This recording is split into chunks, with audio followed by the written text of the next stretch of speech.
Let me know, like tap my shoulder or something when you're ready to go. It's going.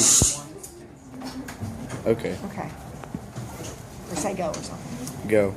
Alrighty, students. This is the 1-point perspective project for Art 1 students. Perspective drawing was discovered during the Renaissance by an architect named Brunelleschi. Okay, he was wanting to do an accurate drawing of one of the buildings he had designed, and he wanted to get a perspective on it. So he held up mirrors and watched how the lines align. First thing you're going to do with this project is put a dot in the middle. This is your 1-point perspective point. If you drew an imaginary line through, that would be your horizon line. We're going to do what's called a bird's eye view of the city where we're looking down in it. One of the easiest ones to do is directly above the vanishing point. You just draw a rectangle above the vanishing point. Then you're going to draw lines connecting the two closest corners to the vanishing point. The next step is to draw a horizontal line across. Then you would erase the connectors. Now, that's the easiest one. Things get a little bit more complex when you move to the left or right of the vanishing point. Not that much more complex. It's only an extra line or two. But please pay attention. So you're going to do a rectangle.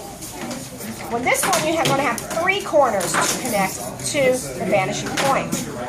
And it has to connect to the dot. That's one of the ways I'll be grading you is after you erase your connectors, I'll check to see if it lines up correctly with the dot. Okay, now, here's the easiest way to remember how to end this type of rectangle. This is like a letter L. It's a very vertical line, parallel to the edge of your paper. There's a very horizontal line or a cross line. You need to do the same thing down here.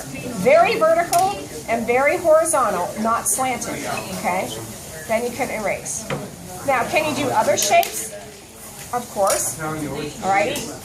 You can do like, let's say, a diamond shape. Whatever corners are closest to the point are what you can connect. You'll see I have some samples up on the wall, and you do lots of different shapes. They don't have to be rectilinear or geometric. They can be swervy, but you understand what to do.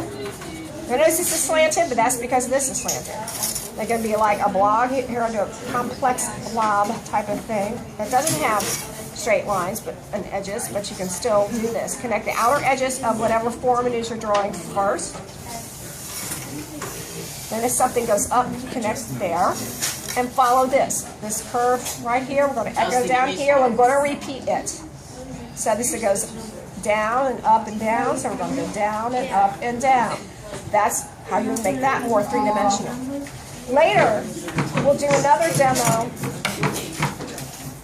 with shading, and you're going to shade in color pencil, where it's darker here, lighter there, to give a three-dimensional quality. Your final project will include colored pencil shading, at least 8 buildings, and a very creative background. And I will show you finished samples as needed. Okay, you're ready to get started? Go ahead and begin on your 1-point perspective bird's eye view creative city.